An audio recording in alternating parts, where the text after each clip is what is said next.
നല്ല സന്തോഷത്തിലാണല്ലോ. എന്താണ്? ഏയ് ഒന്നുമില്ല. ആ, അങ്ങനെ ഒന്നുമില്ലാതൊന്നുമല്ല. എന്തോ ഒന്ന് സംഭവിച്ചിട്ടുണ്ട്. അതും സന്തോഷം തരുന്ന എന്തോ ഒന്ന്.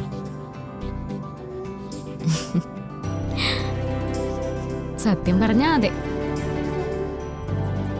ചെറിയ വലിയൊരു സന്തോഷമുണ്ട് എനിക്ക്. അത് കേൾക്കുമ്പോ സച്ചേട്ടന് സന്തോഷാവും. എന്താ അത്?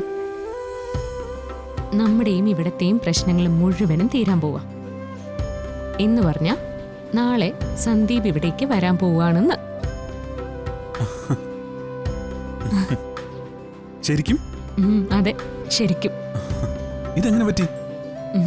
സത്യം പറയണോ അതോ കള്ളം പറയണോ? താൻ സത്യം പറഞ്ഞാ മതി.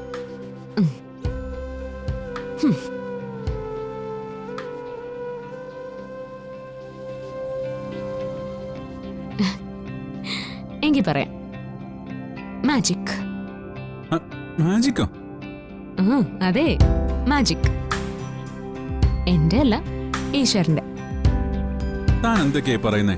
ഈശ്വരന്റെ മാജിക്കോ? ഒന്ന് തെളിച്ചു പറ. സന്ദീപ് നാളെ വരുമെന്ന് ആരാ തന്നോട് പറഞ്ഞത്? അവന്തിയെടുത്തി. അവന്തിയെടുത്തിയോ? ഞാൻ അവന്തിയെടുത്തിയോടെല്ലാം ഉള്ളതുപോലെ അങ്ങ് പറഞ്ഞു. ഞാൻ പറഞ്ഞതൊക്കെ ഏട്ടത്തിക്ക് അതേപടി മനസ്സിലായെന്ന് തോന്നുന്നു. അപ്പൊ തന്നെ അച്ഛനോട് ഏട്ടത്തി പോയി സംസാരിച്ച് എല്ലാത്തിനും ഒരു തീരുമാനം ഉണ്ടാക്കി. ശരിക്കും? ഈശ്വര, പ്രാർത്ഥന കേട്ടു. അല്ല, താൻ എന്തൊക്കെയാ ഏട്ടത്തിയോട് പറഞ്ഞത്? അത് അറിയാനേ ഒരു കൗതുകം, അതാ.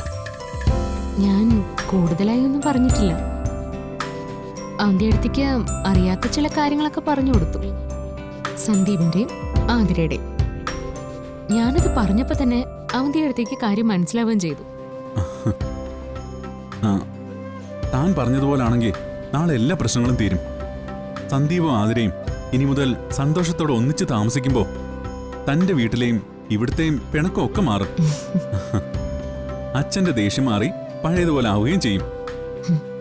അതെ സച്ചേട്ടാ, എല്ലാം അങ്ങനെ നല്ല രീതിയിൽ അവസാനിക്കണം തന്നെയാ എന്റെയും പ്രാർത്ഥന. അച്ഛനും വലിയ ആഗ്രഹമായിരുന്നിരിക്കണം സന്ദീപിനെ തിരിച്ചു വിളിക്കാൻ. ഞാൻ നിമിത്തമായെങ്കിലും അച്ഛന്റെ തീരുമാനം തന്നെയാ പ്രധാനം. എല്ലാം നാളത്തോടെ അവസാനിക്കും, എനിക്ക് ഉറപ്പാത്.